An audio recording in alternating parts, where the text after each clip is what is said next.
As you go on and chase down your career, whatever that is, whatever that's going to turn out to look like, if it's college, if it's vocation, if it's just getting a job, whatever it is, listen to me and let me qualify this. Don't pursue profits, gains. But when I'm talking about profits, I'm not talking about just money, financial. I'm talking about social, emotional, mental, friendship, relational, financial gains. Profits are gains. As you go on to the next chapter, don't pursue profits, pursue purpose. Don't pursue the profits of where can you gain things in life. Pursue your passions and your purpose. Because what happens is a lot of times we go on to college or we go into the next chapter and we're only seeking gains. We're only trying to find out what we can get. Where can we find profits in our lives? And you know what? Let's use financial for a second. Maybe you go to college and you're only factoring reasoning for going to college for a degree is because of the money that's in it, the financial profit. You know what? You'll probably get there if you work hard. You'll probably land it. But in 10 years, if you had no passion behind what you were pursuing, if you had no purpose behind what you were pursuing, eventually in 10 years, you're going to turn around and you're going to be so dissatisfied in life. And yep, you'll have a little bit of money, and then you'll probably have a house note and a car note and bills and responsibilities, and you'll kind of be set in this mold. And then you're going to turn around in 10 years and you're going to hate where you're at in life because it's not your passion and it's not your purpose. You only pursued profits, gains, and then you're dissatisfied, and now you can't really change because you have responsibilities, probably families and financial bills that you can't walk away from the level that you established. Don't pursue profits, pursue purpose. As you launch this rocket to the next chapter, you need to take time to figure out your why. You need to take time to figure out what you're passionate about. Because if you pursue your passion, I promise, passion and purpose will always produce gains and profits socially, emotionally, and financially, man. I literally work 330 days a year. I'm on the road. I've traveled 27,000 miles in the last month.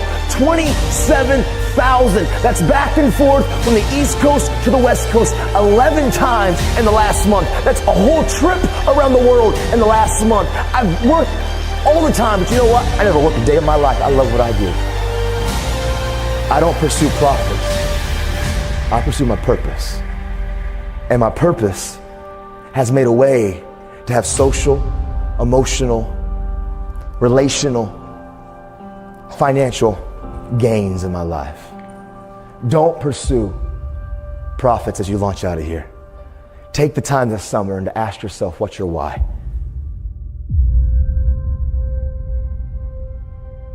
Make good choices. Good things happen. Feed what I want to do. Feed where I want to go. Starve the negativity. Starve the destructive behavior. It'll die. What I feed grows. The greatest tool you and I have as people, and this is what makes us unique beyond every other living being entity that has a heartbeat on this planet. Every other animal, every other germ, every other specimen, I don't care what's out there that's a living organism. What makes you and I unique is whatever we put our time and our focus into grows. What we feed will build, and what we starve will die. Time and focus are the most two valuable tools we have as people.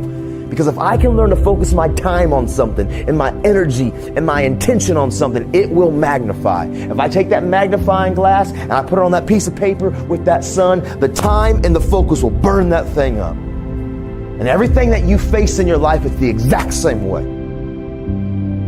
You don't have to be the most qualified. You don't have to be the most gifted. You don't have to be the most talented. I don't care what your past has been. I don't care what you have been through.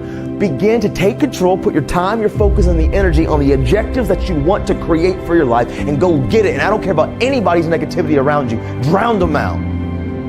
Be the shark around that prey. You circle that thing over and over again, and you don't let anything distract you. I promise you, that's what I did, man. I wrote this book, Change the World. And I said it every single day. I want to take ownership of my life, and I'm going to make choices that build and don't tear down.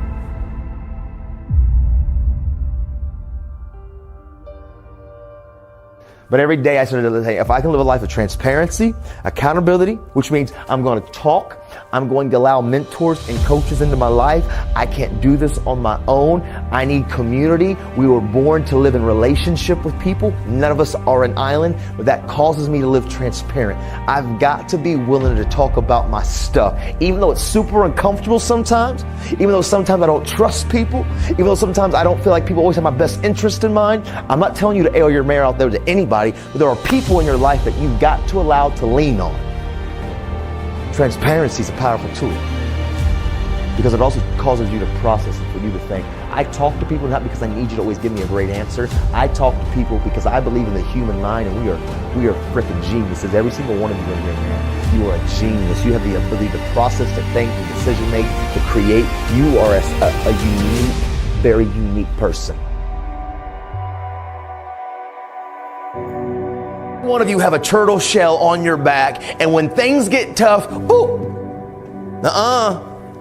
I'm going into defense, protect, mask mode. And he said this to me. He said, Nathan, let me ask you, did you want to be uncomfortable? Did you really want to address the issues about your mental health? Did you really want to address the issues about your drug addiction? Did you really want to address the issues about your lack of your father in your life? Did you really want to address the issues about your attitude and how you treated others and your responsibility, your lack of discipline and self-respect? Did you really want to talk to people about the fact that you had put a rope around your neck? Did you really? And I said, not really. It's kind of uncomfortable. He said, you're right. So if I had this knife right now, or if I had this pencil, and I said, put your hand out, and I'm putting the pencil through your hand, what are you going to do?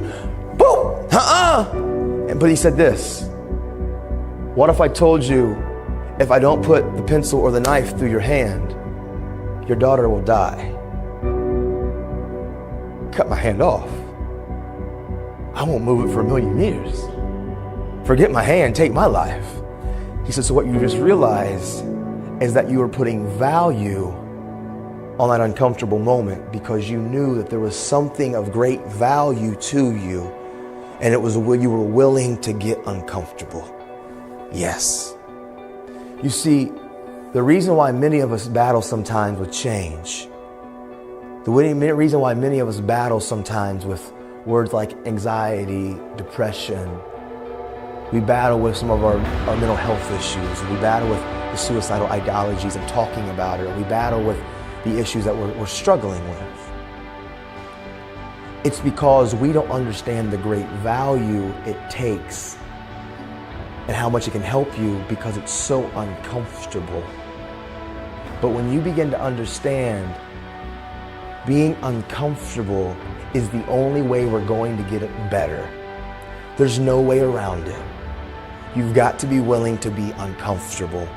But that's okay because we've placed value on being uncomfortable.